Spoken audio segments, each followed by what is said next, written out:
In the hospital. They try to keep you alive utter desperation. They won't tell the mockery. Well, of course, we've made death howl with all kinds of ghouls. We've invented dreadful afterlives. I mean, the Christian version of heaven is as abominable as the Christian version of hell. Nobody in church forever.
death.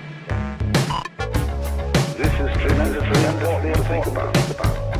Death is swept under the carpet in our culture. In the hospital, they try to keep you alive of utter desperation. They won't know the mockery. Well, of course, we've made death howl with all kinds of ghouls. We've invented dreadful afterlives. I mean, the Christian version of heaven is as abominable as the Christian version of hell. Nobody in church forever.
Excited. I just got off the phone with some county workers, and I'm going to be hosting a migrant family of 5.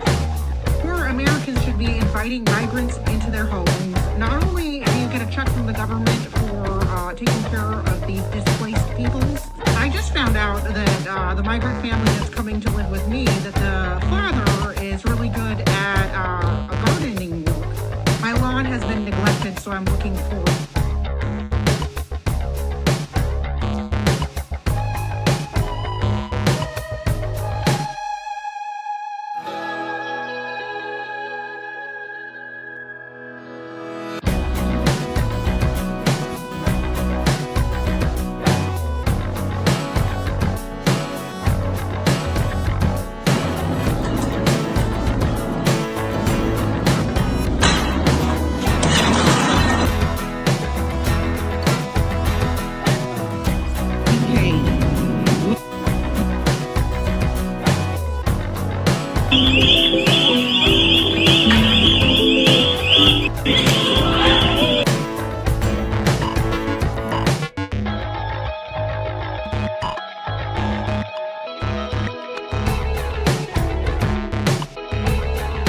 12-year-old baby by himself playing in a park, in a playground, with a toy gun by himself and gets killed by the police.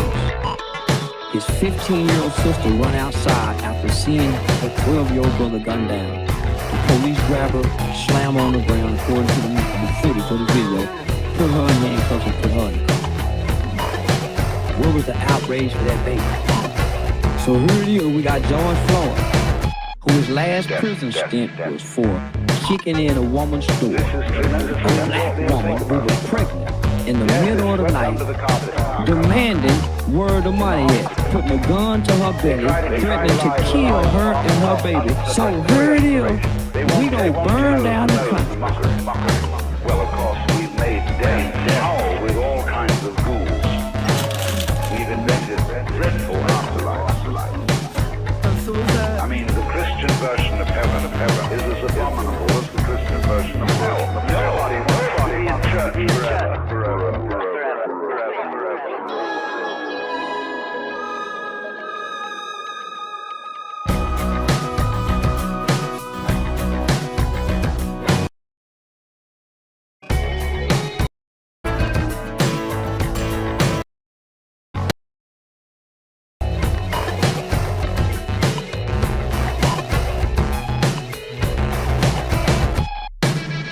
Death.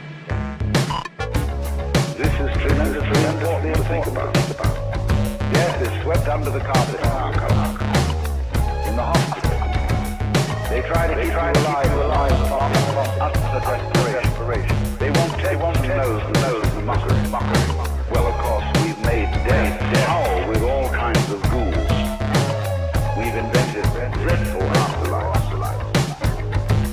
I mean, the Christian version of heaven is as abominable as the Christian version of hell. Nobody in church forever.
buy something back.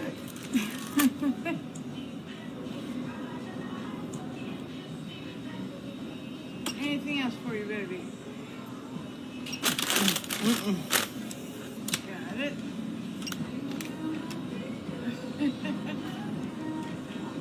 Okay, no. Your foot, why is this messed up like this?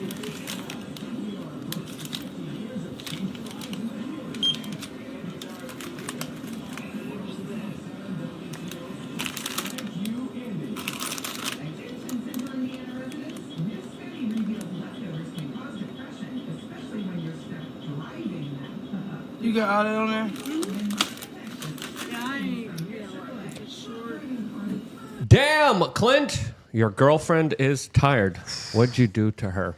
Welcome back, beautiful and amazing human beings. My name is Luke Rudowski here of thebestpoliticalshow.com. As of course, we are going to be going live for the next 2 hours talking about all the latest and craziest news that is developing right now. As of course, there's a lot of really important things to get into, specifically when it comes to the larger defense bill, when it comes to the opposition to it, as well as the next moves here that are probably going to be happening that we're going to be talking about. As of course, Elon Musk is even coming out and saying that he has had enough of Ukrainian support, as of course he supported Ukraine a lot, still continues to do so in many extraordinary ways. What are the larger ramifications here? Well, that discussion plus a lot more all going to be happening within the next 2 hours, as of course there's going to be a lot of other spicy issues to get into that we can't get into until we go on, of course, rumble.com, where the conversation will continue. But in the meantime, don't forget to share this broadcast with your friends and family members, as of course it is more imperative than ever that you guys share the links out there to the general public, to your friends, to your family members, to your sisters, to your brothers, the store clerk at the grocery store. Got to let them know. Go to thebestpoliticalshow.com because the algorithm definitely isn't favorable to us, and this is why we're streaming on all different platforms and having this conversation in segmented ways where we could get away with stuff that we can't get away with on certain platforms. So you guys sharing this broadcast is more important than ever. I can't thank you guys enough for doing that. And another way to participate in the conversation is, of course, to also sign up to lukeunfiltered.com. You could do that for less than $8 a month. And by doing that, you get the ability to call in to the show, show us whatever you want, ask us whatever you want. And, of course, we're going to be taking callers at about 7:30 p.m. Eastern. We also have a very special report just for members available right just a couple hours ago. So check that out. And we're going to be doing a members-only meetup in Fort Lauderdale in about 2 weeks from now. So sign up to lukeunfiltered.com to make sure to get all those perks, plus a lot more. As, of course, you could also participate in the conversation by going to mysuperchat.com.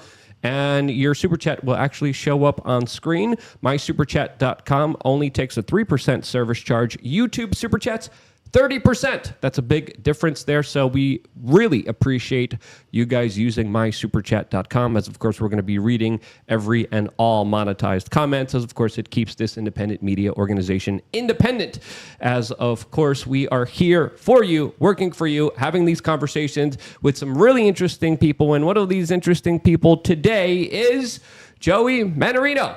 Joey, how are you? Great to be here. Thank you so much for coming in. Thank you so much for being early. That's rare here in Miami. Yeah. But Joey, for the people who don't know you, how would you introduce yourself for the people who have never heard of you? So essentially, I have a podcast, The Joey Manarino Show. I do political fundraising for non-rhino Republicans. And that's it. I talk about what's going on, and people seem to want to listen. So I keep doing it. Awesome. Well, it's great to have you here because you had your kind of pulse on politics for a very long time. I see a lot of insight from you that I don't see from a lot of people. So this conversation should be definitely very interesting, especially with all the developments happening right now with the rhinos who are polishing their horns and getting ready to shove it up America's tuchuses, Yes, if I could say in a family-friendly way. And in related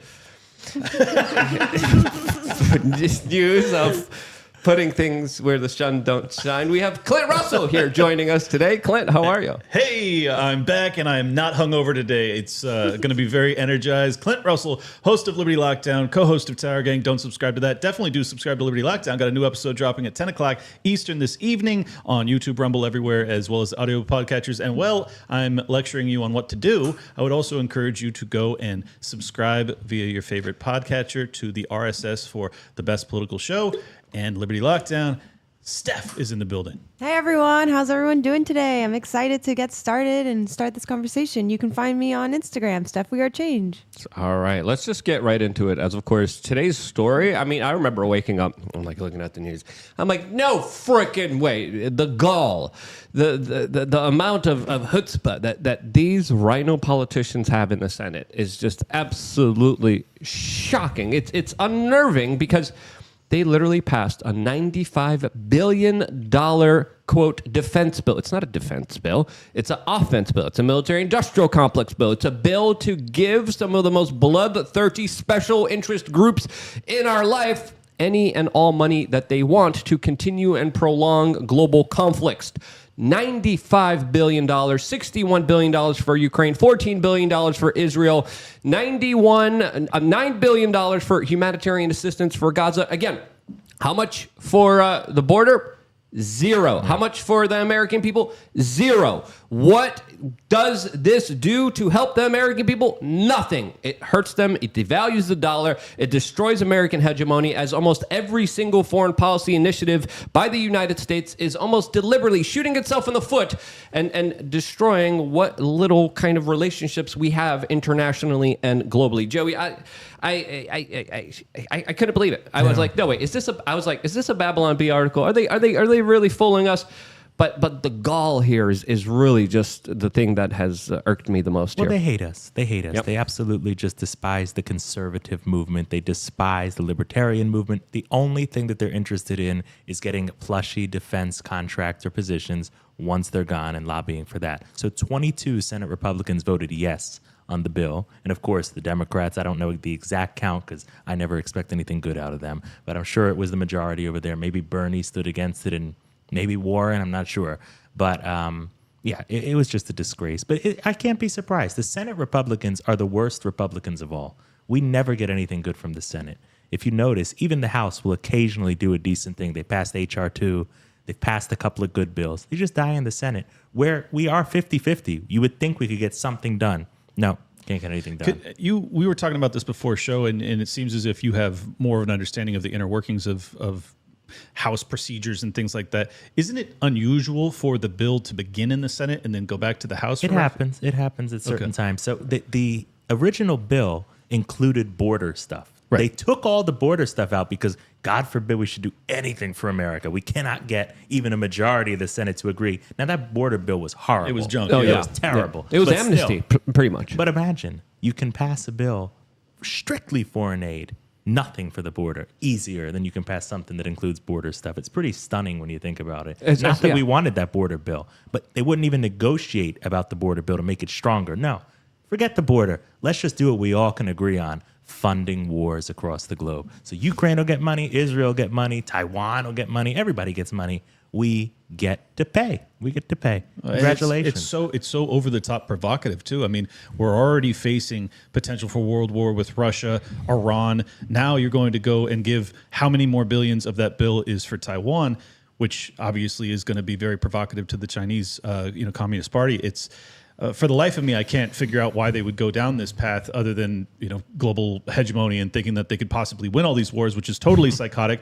But my question for you was, what we're hearing is that the Speaker, Mike Johnson, intends to not bring this to a vote. They're going to then bring kind of some motion to essentially bypass his control. Right, so if you could explain that. Johnson said that he is not going to take the vote up for on the House floor because, he stands on some kind of principle, apparently. He does not want Ukraine funding, and he said he's not going to do it. So they need 6 or 7 Republicans to get together and file what's called a discharge petition to go around Mike Johnson and to force the bill to the floor anyway. Has to be from the majority party, from my understanding. So you need 6 Republicans to put it all on the line and just say, screw America, we're going to do this. And if they do get it to the floor, as sure as I'm standing here, I'd bet basically all the money in my bank account that will pass easily with a majority. We have a Rumble rant from I'm Not Your Buddy guy saying the silver lining is that Matt Gaetz' bet on new speaker has paid off on Mike Johnson. As of course, we have the statement here by Mike Johnson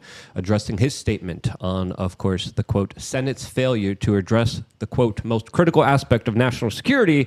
And that is literally financing foreign wars and not caring about our own borders. We are paying and financing for the border security of Israel, of Gaza, of Taiwan, of Ukraine, but we're not taking care of our own border. That makes no sense at all, especially with the news articles that we're going to have lined up for you guys here in a little bit, as people in parts of this country are already quartering the illegals who are coming through the border. Again, crazy stuff here. And Mitch McConnell, again, a guy connected to a lot of the intel agencies, a guy connected to a lot of Chinese businesses and enterprise, a guy connected to a freight company that there was a lot of white powder specifically found on, came out and is urging Congress to, of course, move forward with this foreign aid bill. It's not a foreign aid bill. It's a war bill. It's a military-industrial complex bill. This is what the Tertis had to say just a few moments ago.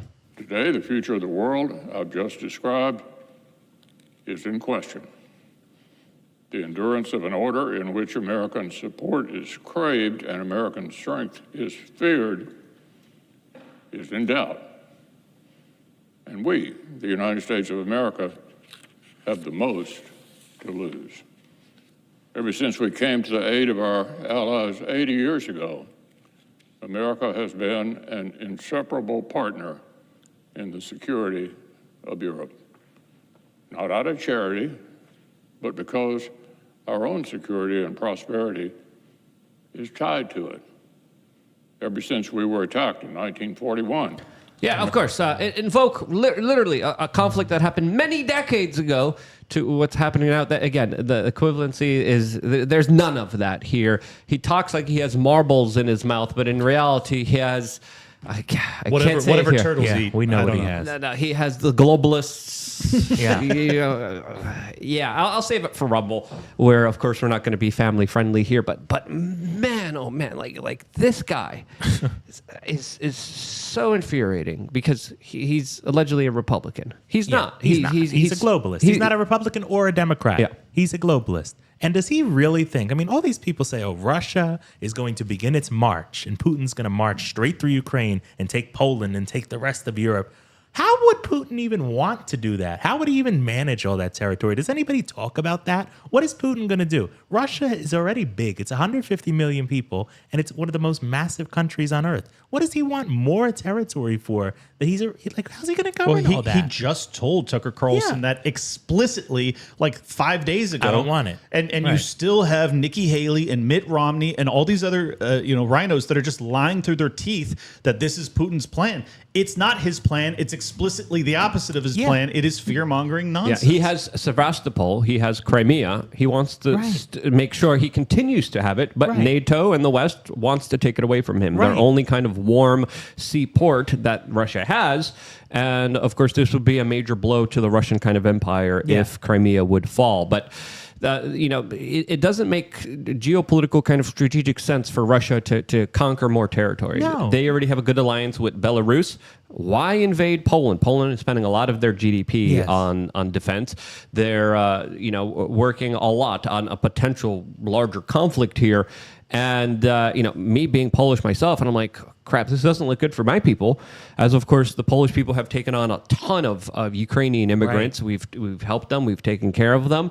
And there's also a lot of bad blood with the Ukrainians there. Historically, especially with the Banderos tribe, that still some Ukrainians cheer on that literally took the lives of many innocent Polish people during this conflict many decades ago in the 1940s in Europe. So there's a lot of history there. There's a lot of people giving off their own version of events. Putin was able to give off his version of events with Tucker Carlson. Right. Those versions of events are also, of course, contested, dependent on who you're, of course, are going to be speaking to. But the history of Europe, it's a crazy, my favorite word, tumultuous history. Yes. There's a lot of bloodshed there. Ukraine essentially is the Afghanistan of Europe. And there have always been major conflicts, major wars fought there. And for this to kind of continue highlights how at any moment, at any time, it could expand. It shouldn't. And for Russia, geopolitically, it doesn't make sense to take over more land because what do you gain from that? They already have a ton of natural resources. They have a ton of energy. They have a ton of connections now to India, to Iran, to China that have been strengthened, that weren't strong before, that are now stronger because of the U.S. moves that are being made against China, against Iran, against India, and against the other parts of the world that are saying, you know what? If the U.S. won't do business with you, we will. You guys have a lot of energy. Exactly. We want that energy. And China has literally been caught buying energy from Russia and then reselling it back to Europe at a premium cost. 100%. Who's the real winner here? Who benefits here? Not the people. As, of course, the price of energy has gone up through this war. The price of grain, the price of food, especially in some of the poorest places in the world, is being absolutely taken away and inflated because of this frickin' conflict. So it's just absolutely crazy that these people want to give more money to expand that conflict, which is going to expand all those problems. They just want to keep it going indefinitely because it benefits them. That's the whole thing here. And here's a take that maybe is controversial. If Putin wants to take Europe, well, who are we to pay for stopping it? Europe can stop it. But why are we bothering? Who cares? We are the United States of America. We don't even have a border right now. We are being invaded every single minute. We have a military coming across in every single hour, basically. Okay? You don't know who's coming across. They caught a terrorist the other day. Some guy from Afghanistan was on the watch list once again. You find that story just about twice a week now. Who cares about what they want to do in Europe? We have to fix our own problem. We're $34 trillion in debt, and we don't have a border. Sorry, Europe. You're on your own. Yeah, well, that is the truly America First perspective. We have to take care of the homeland before we could consider doing anything else. As a non-interventionist, whether we're doing well or not, it's still not my business. It's their business. But to go back to the Mitch McConnell take, I think it's really remarkable that he ties it into the Chamberlain World War II conversation, because Tucker Carlson, speaking at the World Government Summit in Abu Dhabi, I believe, yesterday, he actually makes this point. He says, because he's asked, what is the perspective of the deep state? Why do they perceive everything in this fashion? He said, look, you know how people are contending with Putin's retelling of history over the past 2,000 years that he told him in the first half an hour of that discussion? Well, for the Western diplomatic elite, the only frame of reference that they have is World War II. That's it. Like that, every single conflict all over the world, that's what they go to every single time. And appeasement is always bringing on the next dictator, funny little tiny mustache guy that I can't talk about here. So that's what it is. These people are myopic. They have zero capacity to analyze this in modern terms. They're out of their minds. And as he said, they're absolutely doing it for their own benefit, not for the American people. Yeah, well, history is very interesting because there's many different kind of tales of it. Specifically, even just looking at it recently, there was a chance that the USSR was going to be working with the Germans in the 1940s. They worked with them to, of course, conquer and destroy Poland, as Poland was invaded by the USSR and Germany in the 1930s. A lot of people think it's just Germany that was the aggressor here, but there was a proposition, there was a deal that was turned down that would have aligned the USSR and the Germans in the 1940s and the 1930s.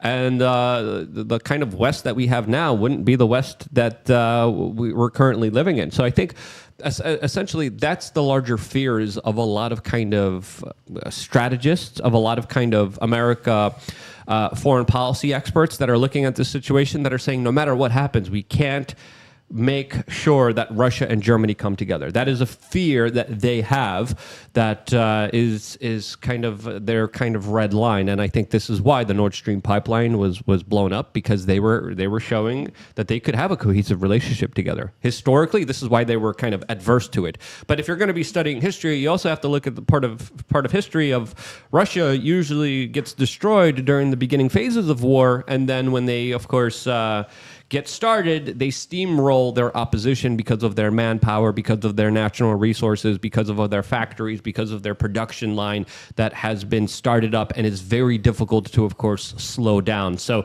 this is why Ukraine is dealing with a very horrible situation. They're losing all of their young men. They don't have the proper equipment. A lot of the equipment sometimes doesn't even reach the front lines because of the corruption by Ukrainian bureaucrats that take the weapons and sell it to other individuals, that take the resources, that take the aid, that take the money, and literally resell it to other parts of the world. As there's even intel reports of specific gangs, terrorist organizations that have Stinger missiles now and could potentially use them on commercial airlines anytime they want.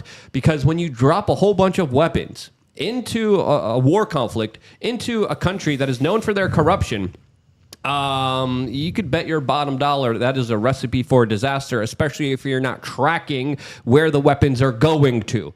So this is a threat that isn't just about Russia invading us, but there's a lot of other bad, sinister groups, organizations, and people that are being organized that don't like Western values, that don't like the American people, that don't like this country for their foreign policy aggressors, and they're of course going to be probably using a lot of those tools that we paid for, and the history kind of repeats itself, just like it did in Afghanistan, just like it did in Libya, just like it did in Syria, just like it did in Iraq. And of course, the same people that we were fighting, after fighting them, there'll be a new group that, of course, will be using our weapons against us. And that right there is another existential threat that a lot of people aren't thinking about here that I think we should really focus on, because a lot of people are saying, no, we don't need any accountability. We don't need to know where the money's going. We don't need to know where the weapons are going. And I'm like, are you freaking kidding me?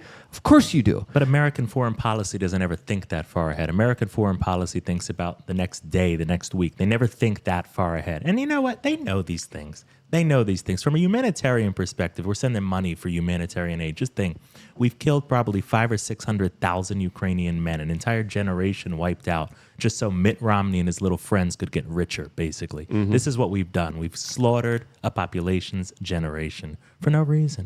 Just to enrich. I would kind of disagree with you, because I think they know what they're doing. And I think they're always making sure that whatever conflict they start, it's either going to be deliberately prolonged, or there's going to be another conflict or another rebel group right afterwards that they're going to have to fight. Because if you look at the kind of status quo system that we're under, it seems like they're almost drunk off of war, that they need war. Whether it's in Afghanistan, they need an operation to, of course, have their black sites, to launder their money, to do their human trafficking, to do their drug smuggling. The intel agencies need something to, of course, facilitate their larger, egregious, illegal activities. And what better way to do that than, of course, war? And I think when Afghanistan ended, they were like, oh, crap, we need something. Yeah, and they fired a new one up. And then there's a new one that just started up that was, of course, provoked, that they were working on since 2014, ever since the Maidan kind of revolution that happened in Ukraine, that was influenced by U.S. aid and John McCain and Lindsey Graham and all these other individuals that, of course, wanted Ukraine for their own sphere of influence. As, of course, a lot of people there were also sick of the Russian corruption that was happening there. But if you really kind of do look at it, that to me makes more rational sense. And I think the next step potentially could be a lot of the right-wingers that we're financing, that we're training in Ukraine, that could potentially be used as the next kind of boogeyman, the next kind of organization that if Ukraine falls or if Ukraine loses, they're going to be angry. They're going to be pissed off. Well, there are some examples of them thinking. I agree with you. Oftentimes it's a political calculation, and as opposed to a tactical one. But if you actually, the paperwork that he was referencing, I'm pretty sure this is where it was from, was the Project for a New American Century, where they were talking about how they needed to keep Germany and its industrial capacity separated from Russia and its natural resources. If they were ever to come together, they could be the global hegemon. That's what kind of formulated their entire game plan, as well as the clean break doctrine in terms of disjointing and discombobulating all opposition in the Middle East to Israel.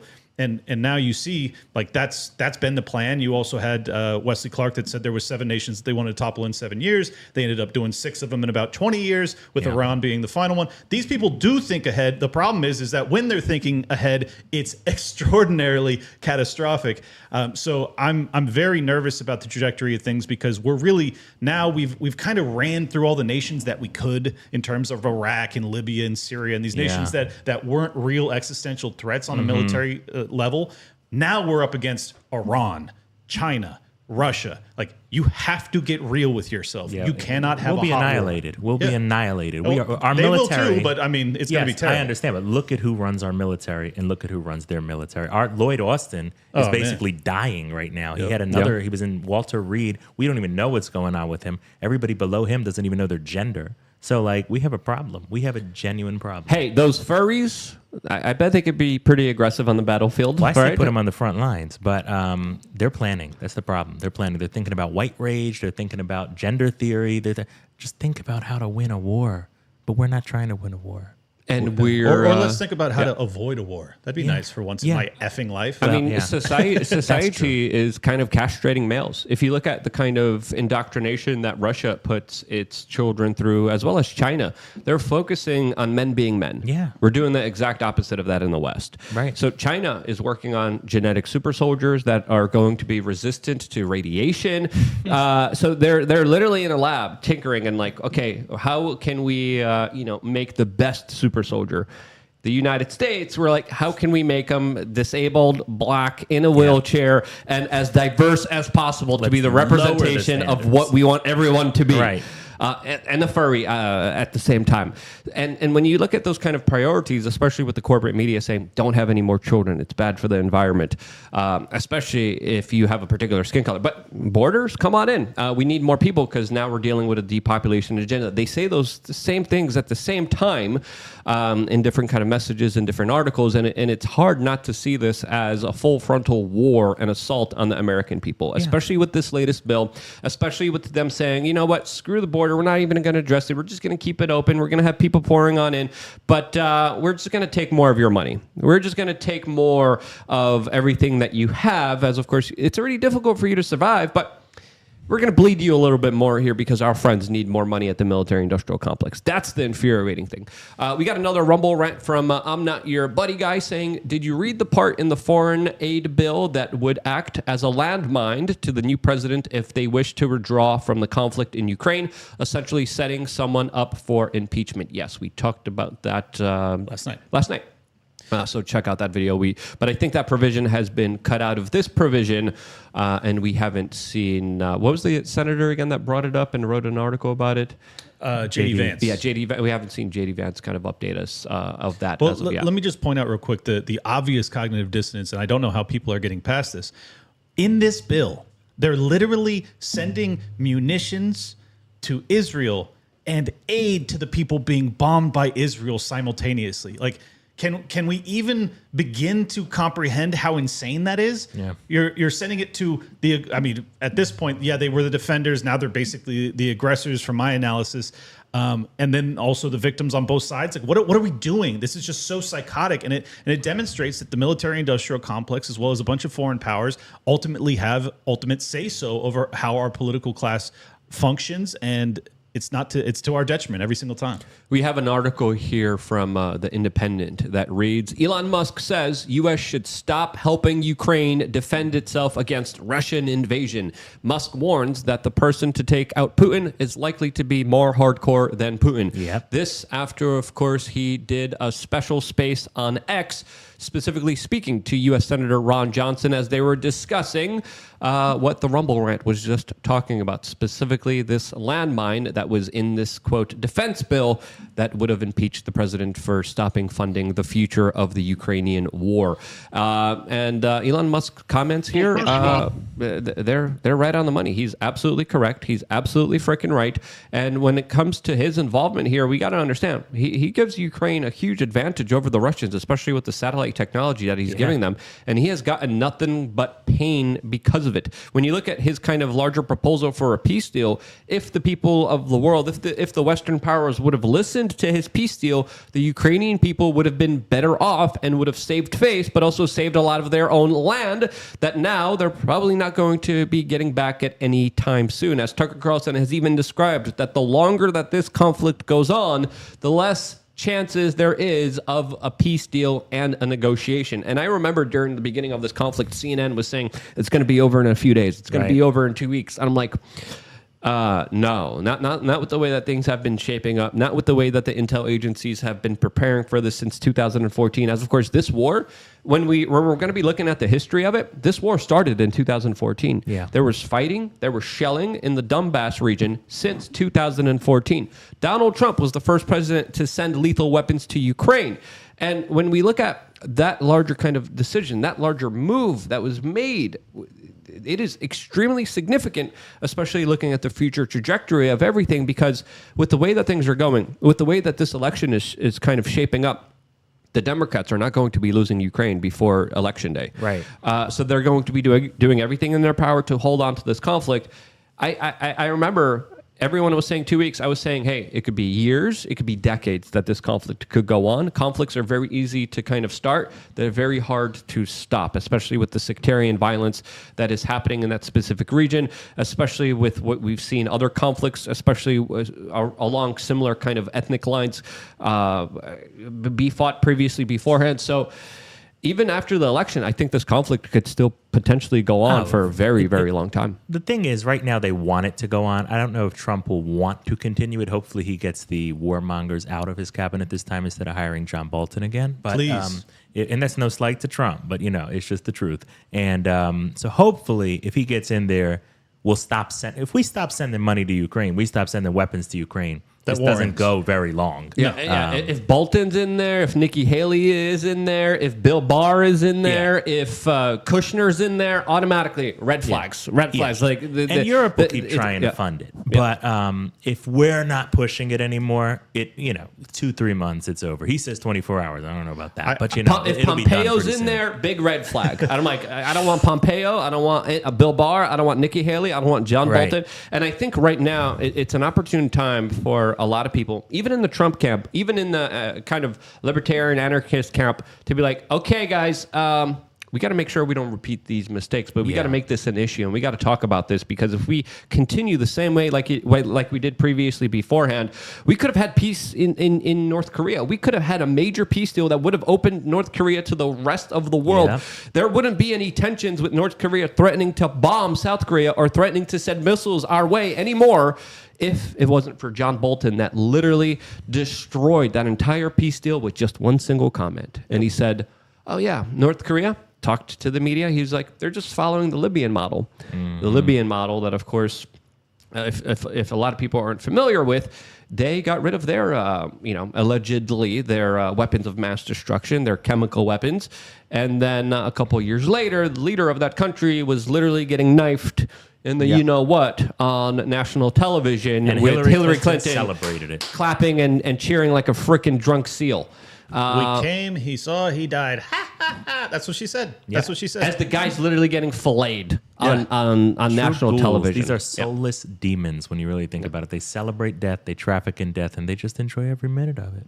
Exactly. Yeah, they're a death cult. Yeah. They are literally a death cult that always needs some kind of war, that always needs some kind of bloodletting, blood sacrifice. They need you to bring you on top of that pyramid. They need you to drug you up, and they need you to rip that freaking heart out and freaking sacrifice it so the weather could be gooder. Not a lot has changed since many civilizations came and went. Right. Not a lot of things have changed from thousands of years ago. It's essentially the same thing, just different layers pretending that it's different. Well, it's not. There's one difference. We have nukes now. So the bloodletting can get to be really, really existential at some point.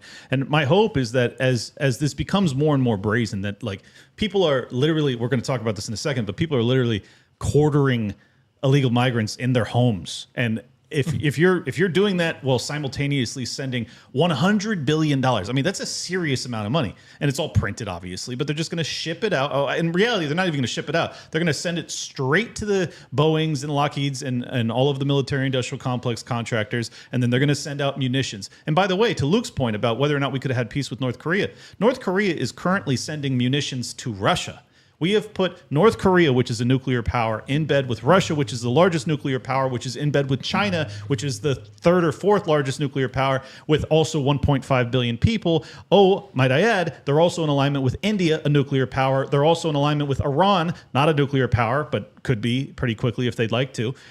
You add into that South Africa, you add into that Saudi Arabia. We're talking about a major realignment on the global economy as well as geopolitically. It's all avoidable. And had Trump surrounded himself with some of the better people, had he made Rand Paul a bigger factor, had he listened to the Thomas Masseys of the world as opposed to trying to get him thrown out of office, I think this country would be in a far better place. Yeah, I mean, the drones that the Houthis are using, that even some Hamas members have been caught using, that, of course, the Russians are using in Ukraine, are predominantly produced in Iran. And, that kind of technology, especially looking at some of the videos, is absolutely freaking terrifying because you see soldiers. They have their firearms.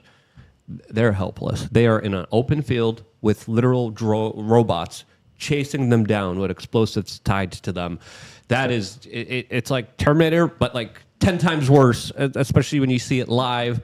You see a lot of these videos on Reddit. You see some of them on Twitter, where, of course, a lot of this is unedited. I don't recommend people watch it. It's absolutely gruesome. Yeah. But there's a reason that they've been trying to stop Tucker Carlson from even having a dialogue here since this conflict started. Tucker Carlson had this to say during the World Government Summit that I found very interesting, especially when it came to his interactions with the federal government that intervened and tried to get him not to do this interview that he just did with Vladimir Putin. Trying for 3 years to do this interview. The U.S. government prevented me from doing it by spying on my text messages and leaking them to the New York Times. And that spooked the Russian government into canceling the interview. So I've been trying to do this, but my country's intel services were working against me illegally. And that enraged me because I'm an American citizen. I'm 54. I pay my taxes. I obey the law. And there was no expectation in the America that I grew up in that my government and its intel services, NSA and CIA, which are always outwardly focused on our foreign enemies, would be turned inward against American citizens. And I'm shocked by that, and I'm infuriated by that. And so once I discovered that that was happening, and I confirmed it was happening, and they admitted that they did it, then I was totally determined, monomaniacally dedicated to doing this interview, not simply because I want to know what Vladimir Putin is like and what he thinks about a war that is resetting the world and really gravely damaging my country's economy, but also because they told me I couldn't on the basis of illegitimate. I've been trying. Yeah, that's based. That's pretty ballsy for Tucker Carlson. You got to give him credit where credit is due. He is extremely courageous. Yeah. As AJ was even saying, hey, Tucker, don't take any private planes. Don't take any plane rides before releasing this interview. Did he get back into country? Do we know if he got back in? I don't think he's back in the United States. Yes. He's in Abu Dhabi. Yeah, he's literally at the World Government Summit. I'm very curious what happens when he comes back here. If he gets back in okay. He's probably going to get the blue glove treatment by TSA 100%. and Homeland Security. We all get that, right? Like any of us. I found it interesting, the conversation that was kind of sparked by Putin, who said that Tucker tried to be in the CIA, as there's a lot of people talking about how Tucker's father was also in the CIA as well. So, those conversations I find very interesting, as, of course, some people are saying that this is Tucker's kind of redemption for not being allowed into the CIA. Other people are going down conspiracy rabbit holes and accusing Tucker of being a part of the CIA. But I always say you judge a man by the fruits of their labor. Yeah. And when it comes to Tucker Carlson, there hasn't been anyone as important as him when it comes to pushing the Overton window, starting conversations, raising issues. When he was on Fox News, when he had all the boomers watching him on national television and was the #1 show, he kept McCarthy in check. He was able to have profound influence on our way of life, on our government, just by simply speaking and reporting on actual facts that the system really didn't want people to listen to or hear. And I think this is why they got rid of Tucker Carlson. This is why they fired their #1 news anchor. They shot themselves in the foot, and Fox News really did something that highlighted that there are powerful institutions out there, a lot more powerful than the #1 news anchor. He's literally like that character in V for Vendetta, that journalist that, of course, gets black bagged, that, of course, gets taken out.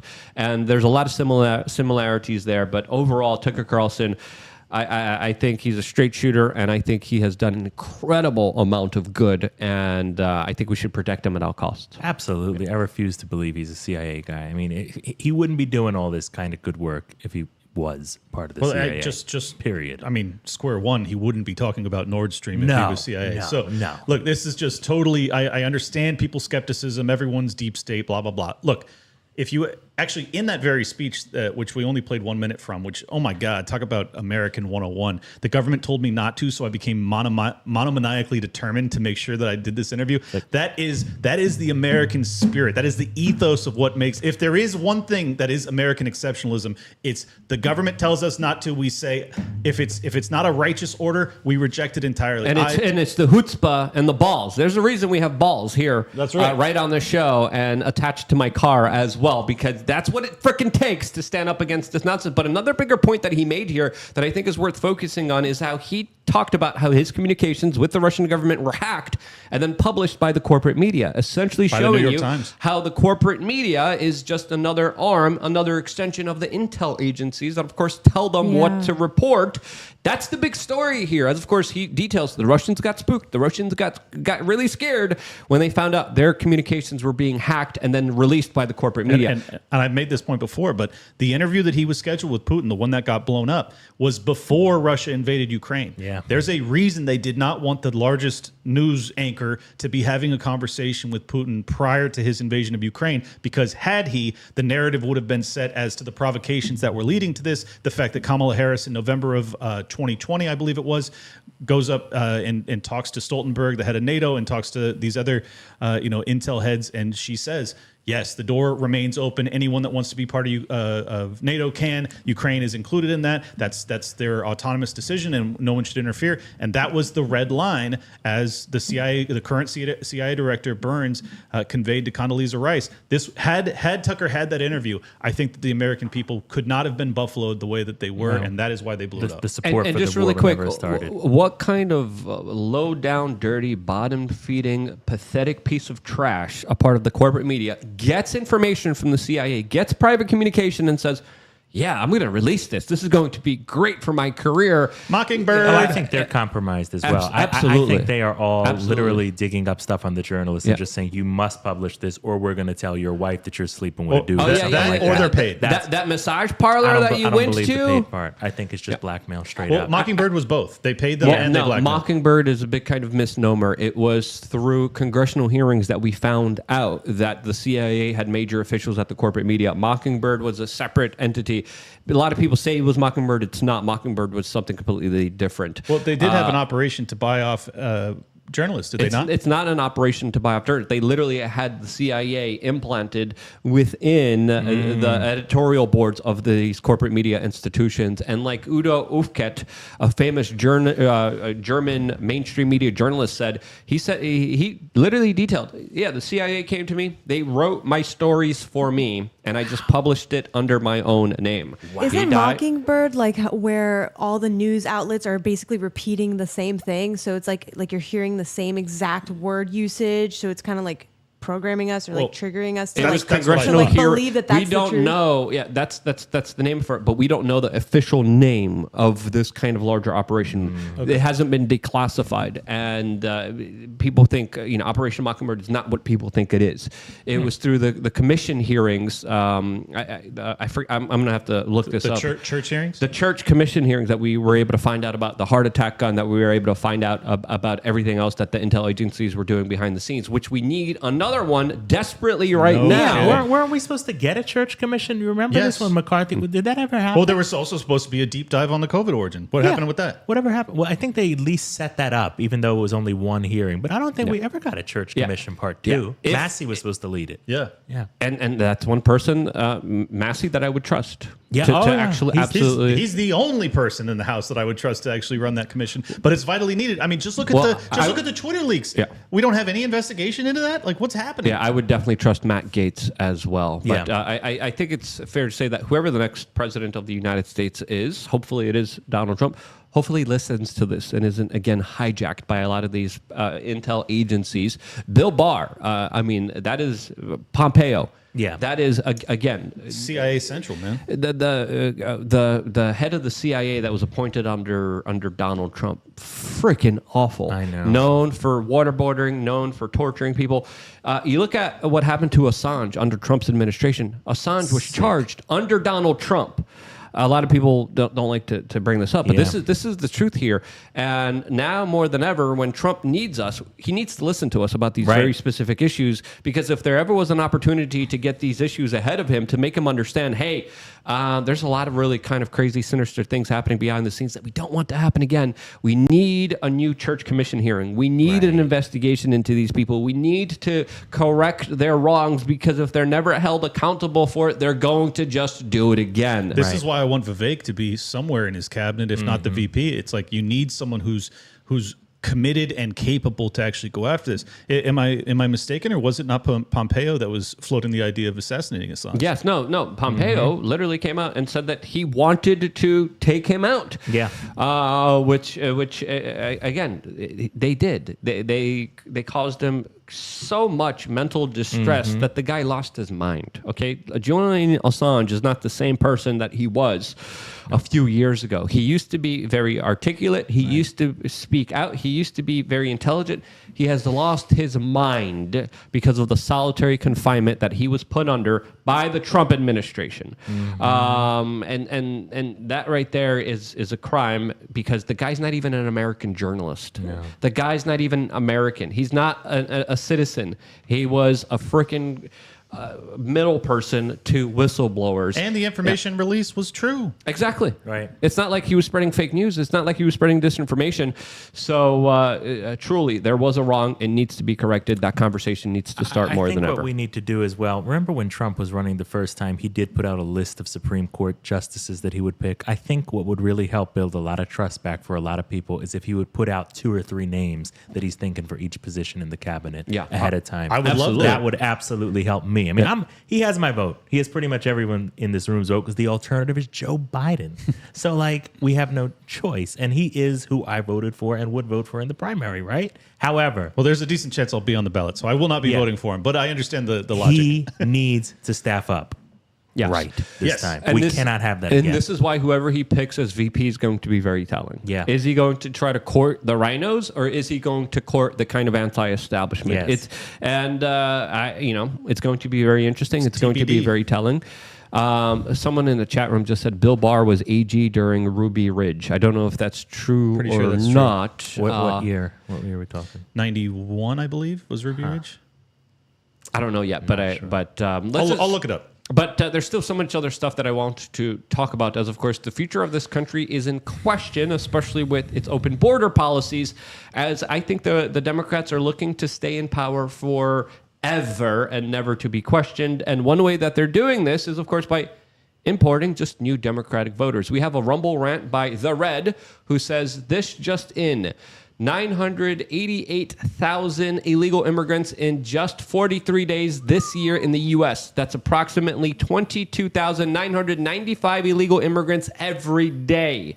That is a Rumble rant by The Red. And if that's true, that's a lot of freaking people. I heard that today as well. And that doesn't even include the overstays. People forget the overstays. The overstays double the number when you actually think about it. Or the people coming in from the north or the south who weren't calculated and weren't tracked. Because there's people who, of course, are just going through and being detained by Border Patrol and then going through the process, getting a court date that's going to happen maybe 2 years, 3 years, 4 or 5, sometimes even 9 years for their asylum. And again, the whole system is just rigged. The whole system is just abused, because if they were really looking for asylum, they would just go to the country that they're located next to instead of traveling all the way to the United States. You got people from China seeking asylum. You got people from Africa seeking asylum.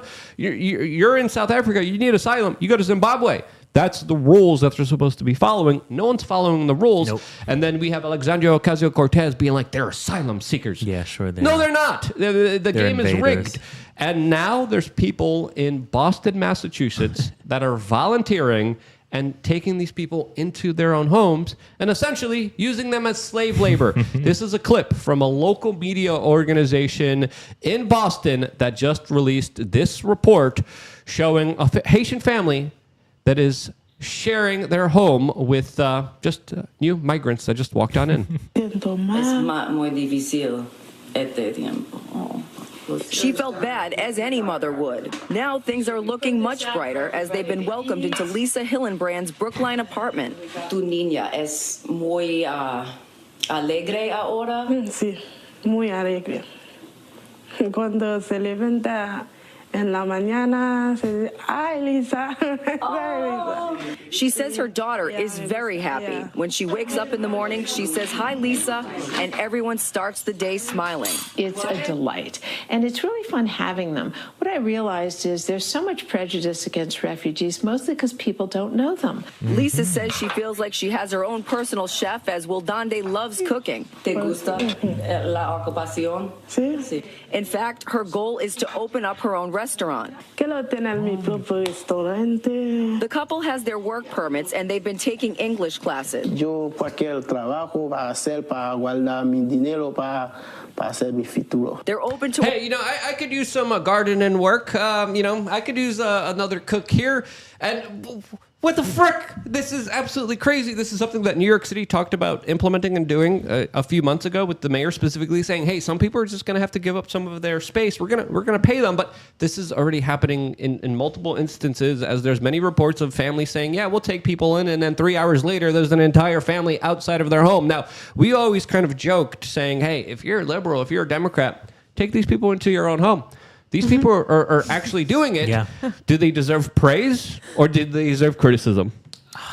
They're fools. They're fools. They're going to wake up one day and they're going to get the wrong guy, and their little daughter is going to be very sad that happened and be traumatized for life. Are they screamed? Are they screamed? Of course, they're probably not screamed. Because this certain couple, like they're Haitian, that their native language is Creole, but they're speaking Spanish. Yeah, why are they? That's what I was wondering. So, why aren't they Haitians? That's not Haitian. I mean, they are Haitian. I know Haitians well. Like, there's a lot of Haitians here. Spanish? They have the accent of French, but they're speaking Spanish. So Doesn't perhaps make they sense. are like, maybe they have had to live in Spanish countries. Maybe they have like the migration path is from Haiti for some reason through Mexico. So maybe they were in Mexico for a few years. It's and they learned possible. it. Yeah. So I think it's a case by case scenario. I think that there are some people that really do need refugee stuff for whatever reason, but there are a lot of people taking advantage. Well, But if you're a refugee from Haiti, you go to the Dominican Republic. Right. That's what you're supposed to do by law. Right. Yeah. And that's not what they're doing by law. Well, or we could just reflect back on the Clinton Global Initiative and what happened to Haiti, and maybe why there's so many refugees coming out of there. Too. We could talk about that. I don't know. Or the Clinton Global Initiative aide that was caught child trafficking. Oh, well, he's going to there's make it that as well. explicit. I was trying to hold back, but yes, exactly. But there's an actual case of this. Joey B. Toons, who is staying with me, I might as well replace him with some people who are going to help me around the house. You're already not paying Joey. You need more? Well, it never helps. It never stops. Never with the too help much we need. free help. Yeah. that's a good point. If it's free, a lot of people in the comments are saying, "Is this slavery or just a maid here?"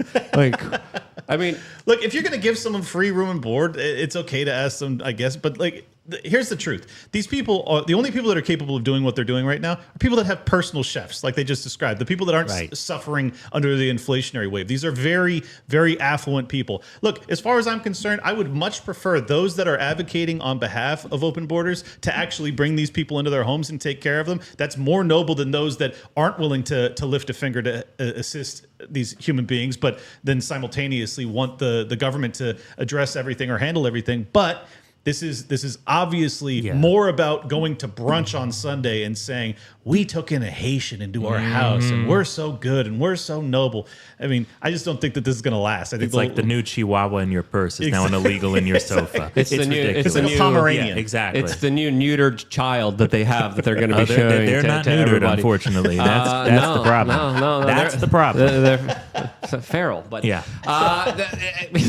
You bet your bottom dollar she's probably doing this for the Instagram likes. Oh, yeah. Yeah. Probably. And I think it's only going to be a matter of time until Also, this now goes really ICE- bad. Now ICE knows that location in their names. Why isn't ICE going up there right now? Because they never do. Of course. But at the country club, she's going to be the belle of the ball for a couple weeks. Going, we got Lupe or whatever Haitian name is with us. Yeah, she'll bring her along. Look at my new illegal. Isn't she great? It's like my purse. Steph, what's a good Haitian name? I can't think of one right now. Lupe, I think it's Leonard. That's Leonard. not. Leonard Lupe is Spanish. That's no, a French. Leonard. What's a French name? Luc. No. Jean-Pierre. Yeah, Jean-Pierre, Jean-Pierre. there we go. Yeah. But no, I mean, the Haitians have been screwed over, especially by the Clintons. Yeah. I remember I did one video a couple of years ago with one Haitian just describing just the levels of corruption, the level of national resources that have been taken away, the level of all the promises that were given to them by the Clintons, and then just everything that they took for themselves. Yeah, and it never recovered. Clinton's brother was freaking appointed to a high position of power inside of Haiti, and then used that to of course, enrich himself. And, the people of Haiti were just kind of screwed over here. So I think this is going to be, a recipe for disaster. I think there's going to be a lot of incidences that are going to be tragic, that are not going to be good at all. No. But if it does happen, I think they're going to cover it up. They're not going to talk about it. Just like in Sweden, they cover up a lot of very important statistics that they don't want people to see, especially when it comes to immigration. But there's an element of me that kind of looks at this Story.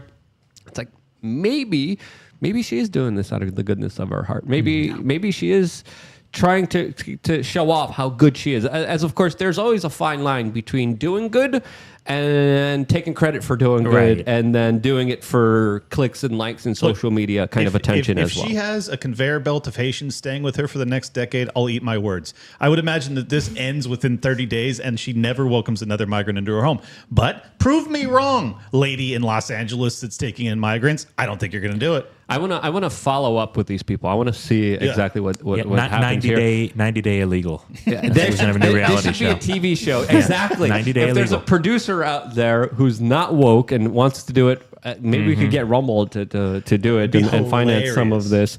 But there is an element of like, hey, this family sees someone in need, someone on the street, and they want to help someone out. Yeah. But what they don't understand is that this also incentivizes a lot of other people to come they're forward. Just all fake with their little hands out and say, "Oh, please take us in."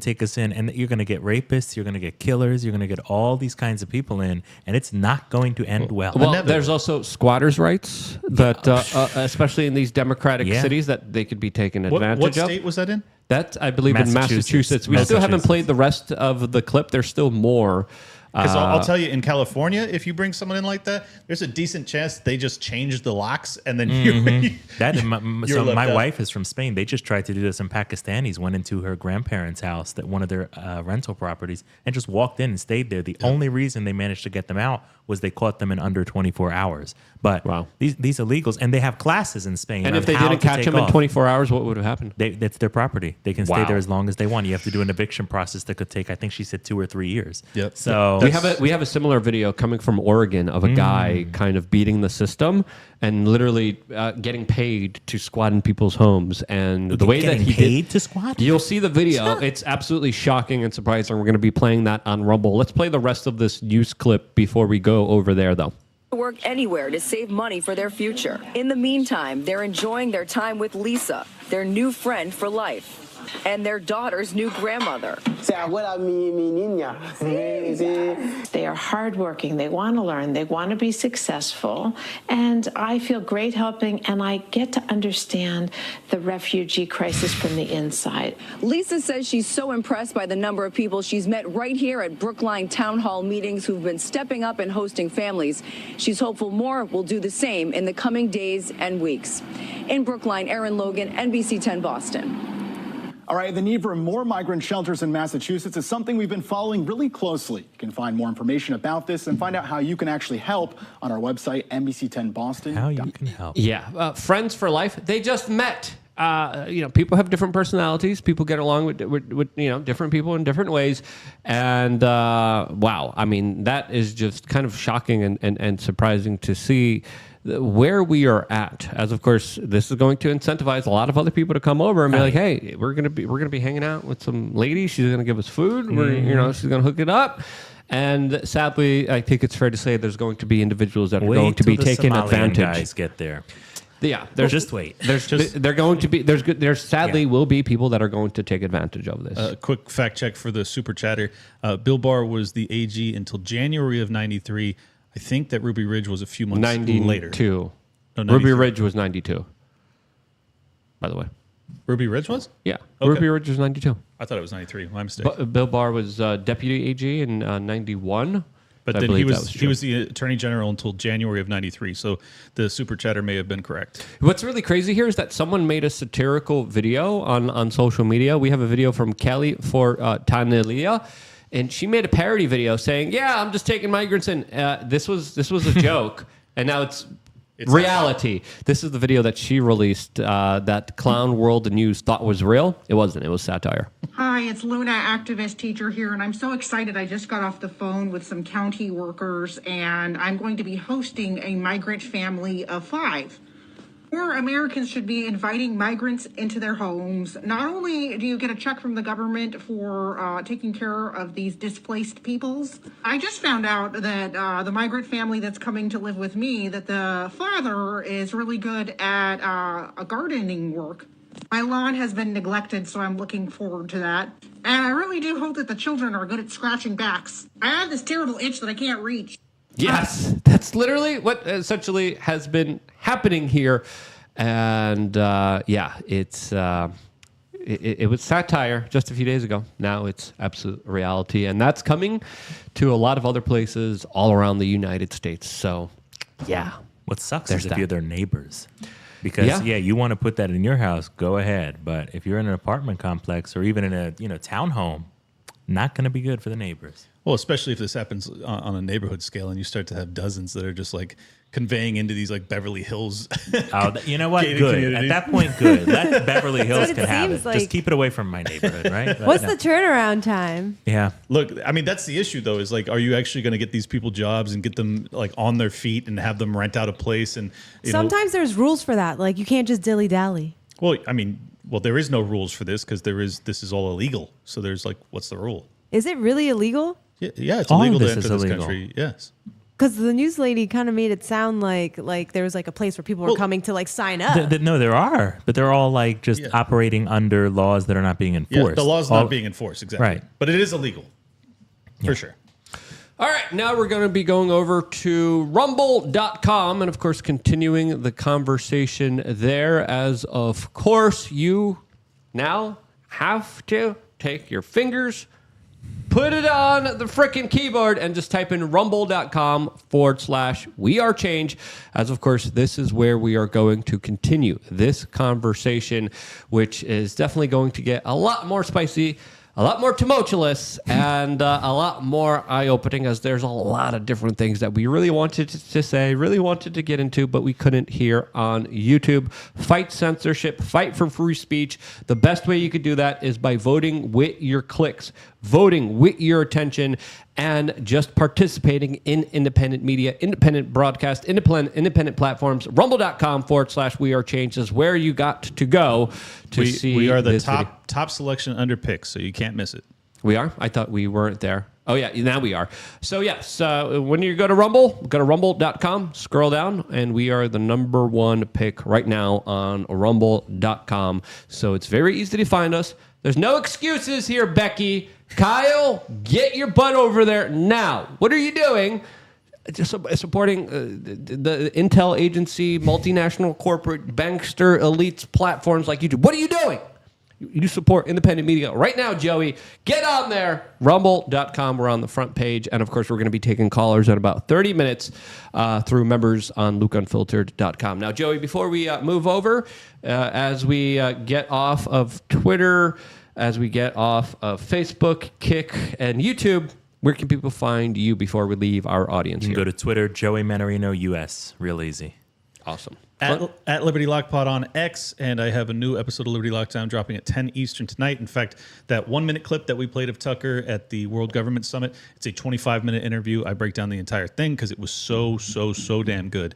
So if you want to watch it along with me, easy way to do so. Liberty Lockdown, 10 Eastern. What else? That's it. We'll see you on Rumble.